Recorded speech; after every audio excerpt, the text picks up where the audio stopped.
കണ്ണൂരിൽ വ്യാപാരികളുടെ സഹകരണ സംഘത്തിൽ കോടികളുടെ വെട്ടിപ്പെന്ന് പരാതി. തലശ്ശേരിയിലെ വ്യാപാരി വ്യവസായി വെൽഫെയർ സഹകരണ സംഘത്തിനെതിരെയാണ് പരാതി.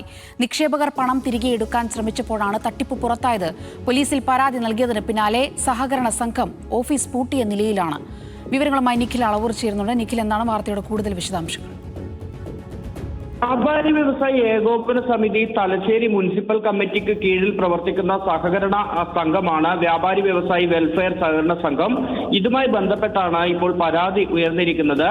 ഇതിന്റെ ഈ കേസിന്റെ ഒരു വഴി എന്ന് പറയുന്നത്, ഈ വലിയ രീതിയിൽ ഈ പല വ്യാപാരികൾ ഉൾപ്പെടെയുള്ളവർ ഇവിടെ പണം നിക്ഷേപിച്ചിരുന്നു. ഇത്തരത്തിൽ പണം നിക്ഷേപിച്ച ചില ആളുകൾ ഈ പണം തിരികെ ചോദിച്ച് എത്തിയതോടുകൂടിയാണ് ഈ തട്ടിപ്പ് പുറത്തു വന്നത്. പണം തിരികെ ലഭിക്കാത്ത സാഹചര്യം ഉണ്ടായതോടെ ഇവർ പോലീസ് സ്റ്റേഷനിലേക്ക് എത്തി. പോലീസ് സ്റ്റേഷനിൽ നിന്ന് ഒരു തീയതി പറയുകയും അന്ന് പണം തിരികെ നൽകാമെന്ന് ഉറപ്പു നൽകുകയും ചെയ്തതായിരുന്നു. കഴിഞ്ഞ മാസം 30-ാം തീയതി ആയിരുന്നു ഇങ്ങനെ ഒരു സമയം പറഞ്ഞിരുന്നത്. പക്ഷേ 26-ാം തീയതി മുതൽ ഇപ്പോൾ ഈ ഓഫീസ് പൂട്ടിയിട്ട നിലയിലാണ് ഉള്ളത്.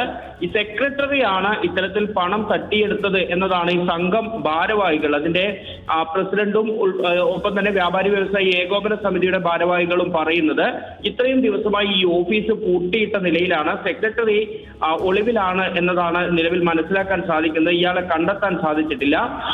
ഇതുമായി ബന്ധപ്പെട്ട് അസിസ്റ്റന്റ് രജിസ്ട്രാർക്ക് സഹകരണ സംഘം ഭാരവാഹികൾ പരാതി നൽകിയിട്ടുണ്ട്.